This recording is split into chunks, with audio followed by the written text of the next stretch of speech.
All right, the Cleveland Browns' worst investment in NFL history. In March. Nah, I'm so glad. Like the Falcons are bad for doing the Kirk Cousins shit, but at least we're at the fucking Browns, bro. Of 2022, Deshaun Watson signed a fully guaranteed $230 million contract, more than the likes of Joe Burrow, Justin Herbert, Trevor Lawrence, Lamar Jackson, Jalen Hurts, and the list goes on. This deal came with heavy controversy, as Deshaun was facing numerous off-field allegations at the time. Just into the newsroom, the NFL is now investigating accusations against Texans quarterback Deshaun Watson. 22 civil lawsuits filed against Texans quarterback Deshaun Watson. For the Browns, a franchise that suffered from quarterback instability, the move seemed like a desperate bid to secure a franchise guy and finally turn their fortunes around. But the gamble quickly backfired, leaving Cleveland fans ready to move on from him. Right now, Watson is trash. We're Cleveland! We don't like the song Watson. I'm gonna burn this Watson jersey. We had a great thing going, and it was ruined all by Watson. From a 5-year, $230 million contract to just 2 years later being the most hated guy on the team, this is a story of how Deshaun Watson pulled off one of the world's largest legal heists in the sports world.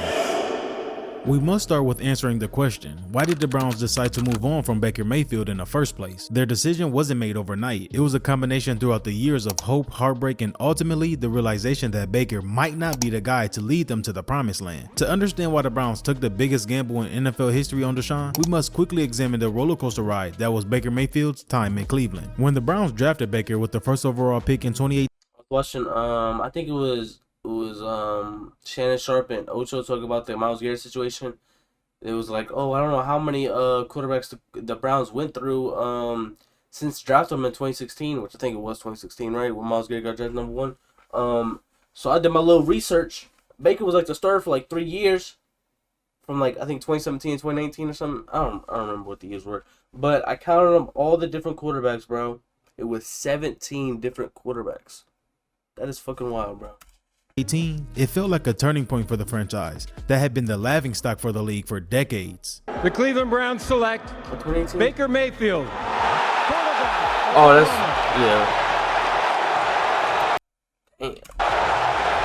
As you can see, the fans were excited with the pick. The fiery Heisman Trophy winner from Oklahoma brought the swag and confidence that Cleveland had been missing. In his rookie season, he So it was 2018 to 2021. broke the NFL record for most touchdown passes by a rookie, and for the first time in years, there was genuine optimism in Cleveland. The 2020 season was the high point of the Mayfield era. Under the guidance of head coach Kevin Stefanski, Mayfield led the Browns to their first playoff appearance in 18 years. In a wildcard victory, he played a near-flawless game, ending Cleveland's long drought without a playoff win. For a moment, it seemed like the Browns had finally found their guy, but the cracks began to show in 21. Baker struggled with inconsistency, throwing interceptions at crucial moments, and failing to elevate the offense, many due to injuries, most notably a torn labrum in his non-throwing shoulder that he played through, which affected his performance. The Browns, who had entered the season with high hopes of... What about 17 quarterbacks? Ever since Myles Garrett got drafted in 2016, number 1 overall to the Browns, he has been through 17 different quarterbacks throughout the years, counting this year. Building on the previous year, stumbled to just an 8-9 record and missed the playoffs.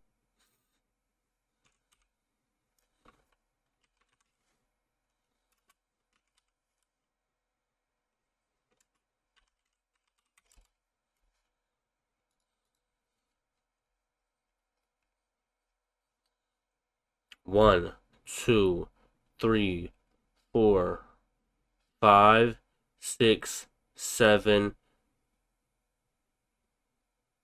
8, 9, 10, 11, 12, 13, 14, 15, 16, 17. Off the field, tension between Baker and the Browns front office began to simmer. He felt that the organization wasn't fully supporting him, especially as he played through those injuries. The relationship grew strained, and the whispers began to circulate that the Browns weren't convinced Baker was the long-term answer. The Browns management had a tough decision to make. Baker Mayfield had shown flashes of brilliance, but was he the kind of quarterback who could win a Super Bowl? The front office, led by GM Andrew Berry and owner Jimmy Haslam, believed the answer was no.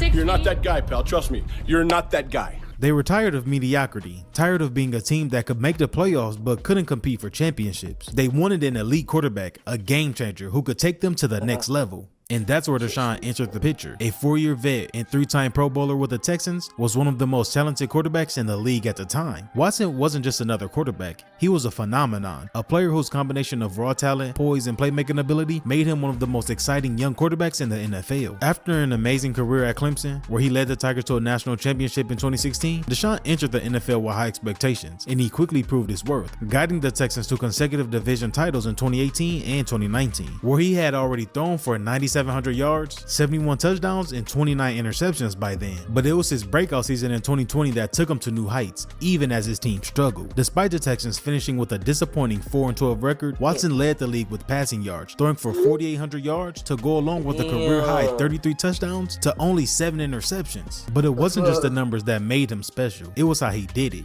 Weaving through pressure, extending plays with his legs, and delivering pinpoint throws. His dual threat ability was a nightmare for opposing defenses. He could beat you with his arm or took the ball and ripped for a 20-yard scramble when the pocket collapsed, finishing the year with another 444 yards on the ground on 90 carries. He was the complete package, a quarterback who could single-handedly elevate an offense, even when the pieces around him were crumbling. But Deshaun Watson is that dude. I think he's the lone individual that has the potential to be just as good as Patrick Mahomes. But his attraction from the Browns wasn't just about his on-field play, it was about timing. The Browns, after decades of being booty, had finally built a competitive roster. They had a dominant offensive line, a solid running game led by Nick Chubb and Kareem Hunt, and a defense that showed flashes of greatness. But what they thought they lacked was a quarterback who could take them to the next level. Baker Mayfield's inconsistency and battle with injuries had left the organization questioning whether he was the long-term answer.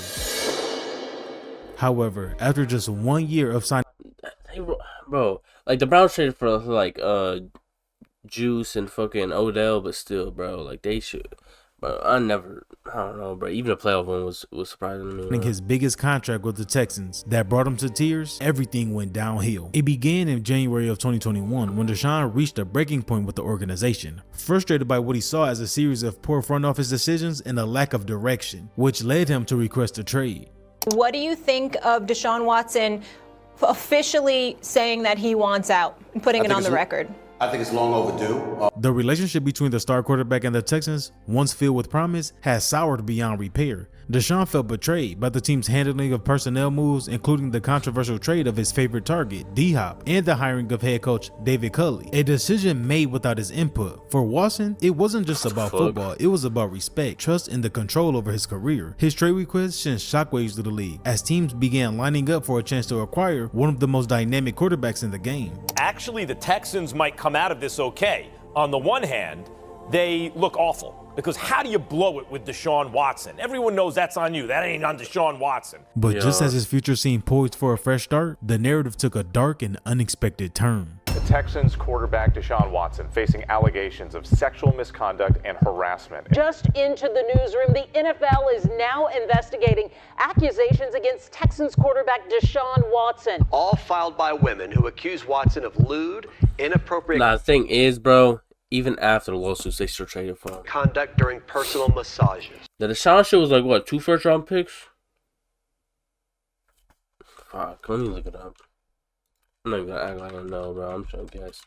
Ooh, they got a haul, though.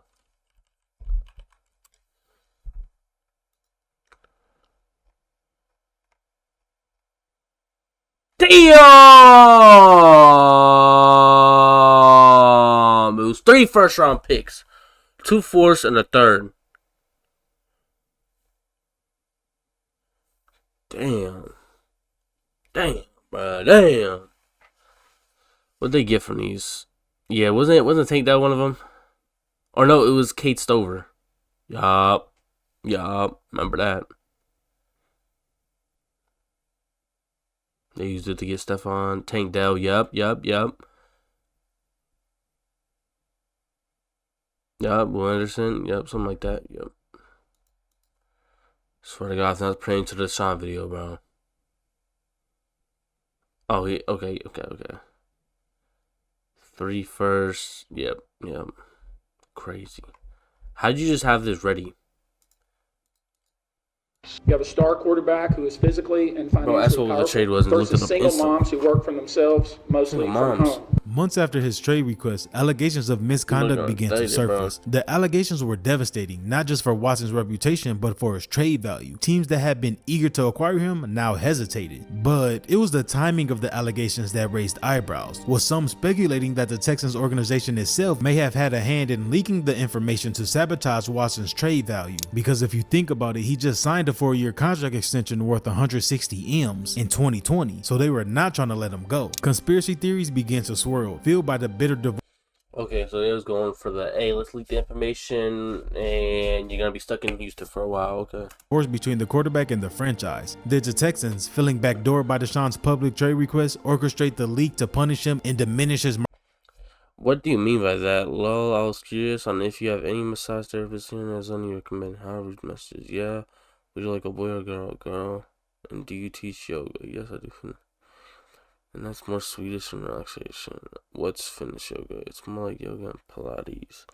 When do you need those massages? Market value? Or was it just simply an unfortunate coincidence that the allegations emerged at such a pivotal moment? The truth remains unknown, but the speculation added another layer of intrigue to an already chaotic situation. For Deshaun, the allegations were a nightmare scenario. Once celebrated as one of the NFL's brightest stars, he had now found himself at the center of a legal storm. The league launched its own investigation, and his future in the league was unknown as teams weighed the risk of acquiring him. The trade request that had once seemed like a straightforward business decision had morphed into a full-blown crisis with no easy resolution in sight.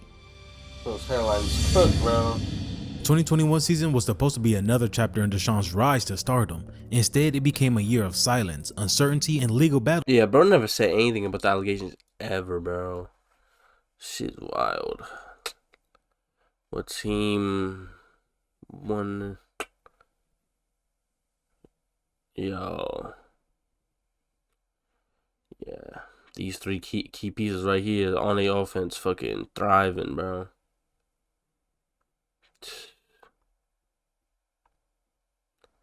I think this case is closed after Golf Smelldown. Yeah, just shut up. Battles that left his career at a standstill. As the Texans prepared for the season, Deshaun was absent, not due to injury, but for the team vaguely described as a non-injury personal reasons. For an entire season, he watched from the sidelines as the Texans stumbled through a forgettable season, and his absence was a consistent reminder of what could have been. The decision to keep Watson off the field was more about optics as it was about football. Playing Deshaun would have been a public relations disaster, inviting scrutiny and backlash from fans, sponsors, and the league. But benching him came at a cost. Without their star quarterback, the Texans were terrible, drifting through the season with no clear direction and posting another only 4-win season. Deshaun, meanwhile, was going through one of his worst times. He was healthy, in his prime, and more than capable of playing at an elite level, yet he was forced to sit and wait for his legal battles to play out in courtrooms and headlines. It was a surreal situation for a player who had once been celebrated as one of the most exciting talents in the game. As the season dragged on, the legal battles intensified. The allegations against Deshaun continued to mount, with more women coming forward to share their stories. 10 women accusing Deshaun Watson of sexual misconduct during massages were present for the hearing. Now, Busby says the women decided to show up because they were called liars by Deshaun Watson's attorneys in the response to their allegations against the quarterback. Deceived into thinking Deshaun Watson was a good guy. And unfortunately, we know that good guys can do terrible things. The lawsuits painted a horrible picture, and the court of public opinion turned sharply against him. The NFL, under pressure to take action, launched its own investigation, further complicating his path back to the field. For Deshaun, the year off was a harsh reminder of how quickly fortunes can take a change in the NFL. Now with the NFL investigating, it left the process to drag on, leaving Watson and teams interested to acquire him in a state of unknown. Would he be suspended? If so, for how long? Those questions loomed large, casting a shadow over any potential trade. Meanwhile, the Texans were stuck with the quarterback they couldn't play and couldn't trade. As for Watson, it became clear that his journey back to the field would be anything but straightforward. In March 2022, the Cleveland Browns made one of the most controversial and high-stake moves in NFL history. Deshaun Watson is expected to be a member of the Cleveland Browns. The Browns made headlines not just for trading for Deshaun, but for the huge bag Said they that was shit like a handing disease. him. A fully guaranteed 5-year, $230 million deal, the largest fully guaranteed contract in NFL history at the time. That is $80 million more than the previous record for fully guaranteed money at signing. This financial commitment was a jaw-dropping statement of intent from the Browns, a franchise desperate to finally shed its decade-long reputation as a loser and establish itself as a legitimate contender. The size of the guaranteed money sent shockwaves through the league, sparking debates about the risk and reward for such a massive investment in a player still in the middle of legal and ethical controversies. To me, it's still premature because we don't. There's 22 lawsuits. There's 22 civil suits. I don't know whether he's won or lost. That's why I think it's premature by the Cleveland Browns to give this man the most guaranteed money ever, $230. The contract drew comparisons to other star quarterbacks like Aaron Rodgers and Patrick Mahomes, who had not received fully guaranteed deals despite their impeccable resumes and clean reputations. Critics argue that the Browns had set a dangerous example, prioritizing talent over accountability and sending the wrong message to fans and players. The backlash wasn't just about the money, it was about the timing. His legal situation was still unresolved when the Browns signed him, and the allegations against him cast a long shadow over the deal. I know these allegations is very, very serious, but like I've mentioned before, I've never assaulted any woman, I never disrespected any woman. It also raised questions about the team's long-term financial flexibility. If Watson failed to live up to the expectations, or if the allegations continue to haunt him, the Browns will be stuck with a massive financial burden, unable to cut ties without crippling their salary cap. Despite the criticism, the Browns stood 10 toes on their decision, framing it as a necessary risk in their quest for a championship. They believed Deshaun's talent was worth the controversy and the cost, and was willing to bet their future on him. It's not something we took lightly, it's something we took very seriously, and we feel comfortable with the process we've been through. And I have to tell you, it was really hard, and we had to really work hard to get comfortable with the decision. We also do feel good about the work that we did as we vetted this transaction. I have confidence in the work that we put in. For Deshaun, the deal was a lifeline, a chance to restart his career with a team fully committed to his success. But for the Browns, it was a gamble that would define their franchise for years to come. A bold move that would either be remembered as a genius one or one dumbass decision. As the media continued to dissect the deal, one thing was clear: the Browns had changed the game, either for better. As the media continued to dissect the deal, one thing was clear: the Browns had changed the game, either for better or worse. And I knew that this was a perfect situation for me to have a fresh start, go win some Super Bowls, and move forward. The Super Bowl's drama coming. only intensified when the NFL handed down its initial ruling on his suspension. In August 2022, Judge Sue L. Robinson, appointed as the disciplinary officer for the case, ruled that Deshaun would be suspended for 6 games, a punishment that many viewed as lenient given the severity of the allegations. The decision sparked outrage among the entire NFL world, who argued that the league was failing to hold him accountable. The Browns, however, let out a huge sigh of relief. A 6-game suspension meant that Deshaun would return by mid-season, giving them a chance to salvage their playoff hopes. But it was short-lived. The NFL, under pressure to send a stronger message, appealed Judge Robinson's decision, seeking a harsher punishment, and the appeal process dragged on, leaving his future unknown once again. Finally, in late August, the league announced its revised decision. We have an 11-game suspension for Deshaun Watson and a $5 million fine. The punishment was one of the most severe in NFL history for off-field conduct, a clear signal that the league was taking the allegations seriously. For Watson, the extended suspension was a bitter pill to swallow. It meant that he wouldn't step onto the field until late November, nearly 2 full years since his last NFL snap. For the Browns, the decision, on one hand, they will be without their star quarterback for the majority of the season, a devastating blow to their playoff aspirations. On the other hand, the suspension provided closure, allowing the team to move forward with a clearer understanding of Deshaun's availability. When he finally stepped onto the field in December, it was a moment filled with anticipation, pressure, and uncertainty. The first half of the season wasn't hot for the Browns, going 4-7 through 12 weeks. With Deshaun serving his 11-game suspension, the team turned to veteran backup Jacoby Brissett to hold the fort down. Brissett did his best to keep the Browns afloat, but inconsistency plagued the offense. There was moments of promise, gritty wins, and flashes of brilliance from stars like Nick Chubb and Amari Cooper, but without their true QB1, the Browns felt incomplete. They were a team stuck in neutral, waiting for their missing piece to arrive. And when Deshaun's suspension finally ended, the weight of expectations was massive. This was the moment the Browns had been waiting for, the reason they had traded away their future and handed Watson the largest guaranteed contract in NFL history. But will he deliver? And how ironic, his first game back was against no other than the Houston Texans, leaving for a mixed reaction from the fans. I think the Browns are the scum of the earth for actually signing the guy for a guaranteed contract. A lot of those victims have to see him play, and so that brings up a lot of triggers for those people. Get back to football. The legalities are over.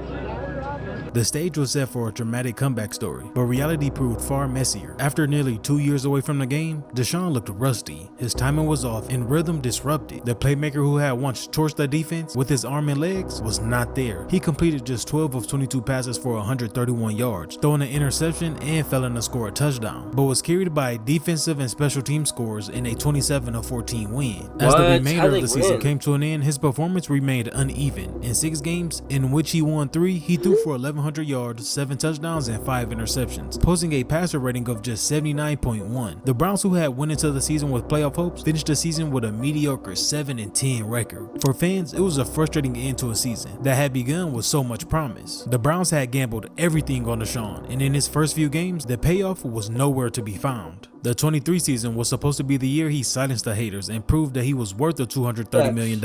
Expectations were sky high. The Browns, armed with a talented roster and a defense that was rapidly becoming one of the league's best, were seen as legitimate contenders. But what unfolded was a season that left fans wondering if the Browns' massive investment in Watson would ever pay off. From the start, his play was all over the place. There were moments of him reminding everyone why he was once considered one of the most dynamic quarterbacks in the NFL. One crazy scramble touchdown here and a perfectly placed deep ball there. But those moments were overshadowed by inconsistency. Missed throws, questionable decisions, and a lack of chemistry with his receivers plagued his performance. The Browns' offense, which had been expected to do big things with Deshaun leading them, often folded, leaving fans and analysts scratching their heads. Was Deshaun still shaking off the rust? Bruh, what the fuck? Beginning to take their toll. Speaking of injuries, they became a recurring theme in this season as well. It started with a shoulder issue in week 3, forcing him to miss the week 4 crucial game against the division rival Ravens. Then turned around 6 weeks later and had a fracture in his right shoulder in week 10, which ultimately ended his season because on November 15th, the Browns announced that he will undergo season-ending surgery to repair the broken bone in his throwing shoulder. Each time Deshaun seemed to find his rhythm, another setback would derail his progress. The injuries not only limited his effectiveness on the field, but also raised serious questions about his durability. For a player whose $230 million contract was supposed to be an anchor for the franchise for years to come, his inability to stay healthy was a growing concern. As the season came to a close, the Browns were left with more questions than answers. Deshaun's talent was undeniable, but his inability to stay on the field and deliver consistent performances had cast a dark shadow over his future in Cleveland. The nightmare was far from over, and the pressure was mounting, leaving Browns faithful wondering, would Deshaun rise to the occasion in 2024, or would the Browns' bold gamble go down as one of the most costliest mistakes in NFL history?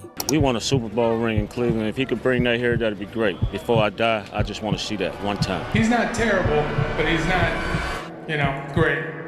With another chance of redemption on the line going into the 2024 season, which was supposed to be a successful comeback, ultimately ended in one of his worst seasons of his career. A collapse so bad that it left the front office, fans, and analysts questioning whether he will ever be the same player again. From the very first snap, it was clear something was off. His signature dual threat abilities had vanished and replaced by a career-worst decision-making. By week 6, he led the NFL by being sacked 31 times and posted a league-high 12.4% sack rate, nearly double the average, as defenders swarmed to him like moths to a light. His passing stats were horrible as well, with 1,100 yards, 5 touchdowns, and 3 interceptions across 7 games, with a 79 passer rating that ranked among the NFL's lowest. Even completions fell hollow. His throws routinely missed targets, which started to draw boos from the Browns stadium. Would love to have Flacco right now. Where is he? Is he busy? We need a better quarterback. Well, Deshaun looked terrible. Everybody looked terrible. The lowest point came in week 7 against Cincinnati. Deshaun, already battered by weeks of criticism, dropped back on a routine play, then crumbled to the turf without contact. Immediately clutches at his right ankle as Cleveland's going to maintain possession. You see, oh boy, you see the buck. As the replay showed, you could just see his Achilles tendon just tear. As the medical staff rushed to him, the most unthinkable happened. The fans erupted in cheers. He's not going to come back. So sorry, but get better soon. He needed to go. I'm so sorry he got hurt, but what was he doing for the Cleveland Browns? You can't cheer for someone when they get hurt. I mean, that was classless. And this was a clear sign how the Browns fans really felt about Deshaun. But his teammates like Jameis Winston and Myles Garrett were disgusted by the crowd. Whether it's an opponent that goes down or one of our own, we don't boo. People are cheering. I can't find an excuse for that. That's disgusting behavior. And I do not want the treatment that Deshaun Watson has received from these passionate fans. Even Coach Stefanski admitted it was disappointing. Yeah, I don't think it's ever okay to cheer when someone's injured. I'm sure it's not every person in that building doing that, but that's disappointing. For Deshaun, the injury wasn't just physical. It was the final serving to a fractured relationship. By the season's end, Deshaun's tenure in Cleveland had become a cautionary tale. The Texans, armed with Cleveland's traded picks, built a contender, while the Browns faced a 1-6 record in Deshaun's starts and a quarterbackless future. His Achilles tear, a potential career ender at 29, only deepened the darkness. Man, messages for Jimmy Haslam and Browns ownership. Get rid of Deshaun ASAP. The media didn't hold back either. Deshaun's name became synonymous with bust. His contract labeled as one of the worst in NFL history, with CBS Sports ranking his contract among the NFL's all-time worst. Even worse than the Carson Wentz Eagles collapse. Analysts dissected every misstep, every failed drive, every moment that showcased a quarterback who seemed to have lost his magic. Deshaun Watson is awful. It's so awful that if somebody wanted to arrest him for being awful, I would accept it. Even social media exploded with bro, he's clip farming, bro. It's awful. It's so awful that if somebody wanted to arrest him for being awful, I would accept it. Even social media exploded with memes and hot takes, while former players and coaches questioned whether Deshaun's time away from the game had permanently altered his trajectory. The narrative was no longer about redemption. It was about regret. The Browns, once seen as a team on the rise, were now failing week after week, and Deshaun, the man who was supposed to be their savior, had become the face of their downfall. Earlier this year in January, the saga of Deshaun and the Browns took another dramatic turn, leaving fans and analysts wondering if this might be the final chapter of this nightmare. January 10th, 2025, Ian Rappaport tweeted, Deshaun ruptured his Achilles again and had to go under surgery again to repair it, less than 3 months after the original tear, which will cause him to face a longer road back to recovery, and now he commits all of the 2025 season. The Browns' $230 million gamble on Deshaun has become a nightmare that just continues with each passing day. Wait, so 2025 is 4th year under contract?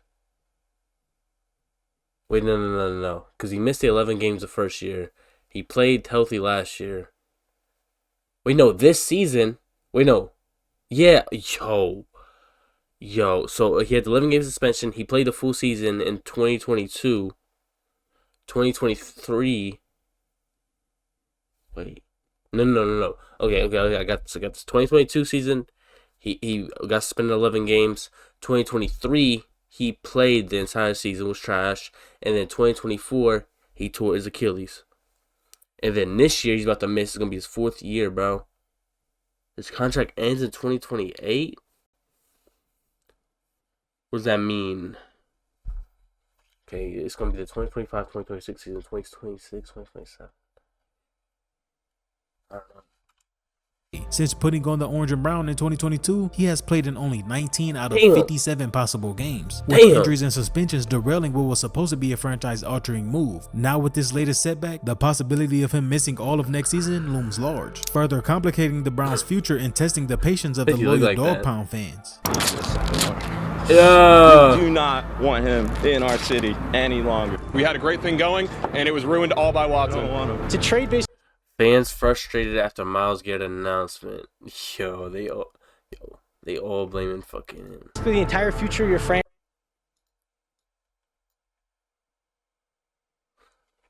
Yeah, they restructured his contract. That's what I thought. The Browns have restructured Deshaun Watson's contract in such a way that ensures he'll be here for at least the next 2 years. Have flexibility.